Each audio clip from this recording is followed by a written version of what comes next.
Hey folks, Gary here. Happy Wednesday to you. Hey, this week we've been looking at the family of God and what it means to be a part of a church or part of that family of God. And I'll actually be speaking about that this weekend as we hit chapter 4 of the book of Philippians. And I thought, this is good stuff to dig into. So today, looking at Galatians chapter 6, verses 2 to 10, and let's see what it has to say. It goes like this. You obey the law of Christ when you offer each other a helping hand. That's the first part. That's the law. That's the law we want to obey, right? Helping each other. So when you give each other a helping hand, if you think you are better than others when you really aren't, you are wrong. You know what? That's most of the time, I think. Verse 3. No, verse 4. Do your own work well, and then you will have something to be proud of. But don't compare yourself with others.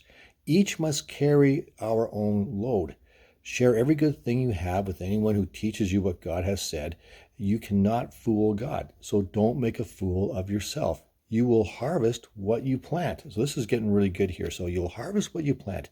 If you follow your selfish desires, you will harvest destruction. But if you follow the Spirit, you will harvest eternal life. Don't get tired of helping others. That's planting really good fruit, right? A really good seed, right? Don't get tired of helping others. You will be rewarded when the time is right if you don't give up. We should help people whenever we can, especially if they are followers of the Lord. So this is talking about helping other people out. If you have the ability to help someone, help someone. And sometimes we can get this thought, it's like, well, I can't help anyone. I don't have any abilities. I don't have any resources. Man, I'm just strapped and I'm barely making it day by day. And you know what? Most people can relate to that. But you can still help others. There's something you can do. Just look around. This is what God has put that in us to bless other people. So there's a way that you can do that. So you might have to get really creative about it, but find a way where you can be a blessing to other people and you can help other people. And here's the thing, it's an investment into yourself. Now, we don't do it for our own gain. That's not the reason why we do it. But it's still going to be an investment in yourself. It's still going to turn out really good for you.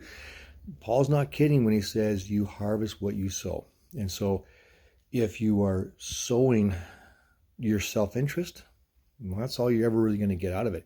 But if you sow into the interests of others, like taking care of other people, watching out for their interests, loving them, you're going to reap that same thing. And it's going to be that relationship you have with them and the relationship that you have with Jesus. And it always turns out good.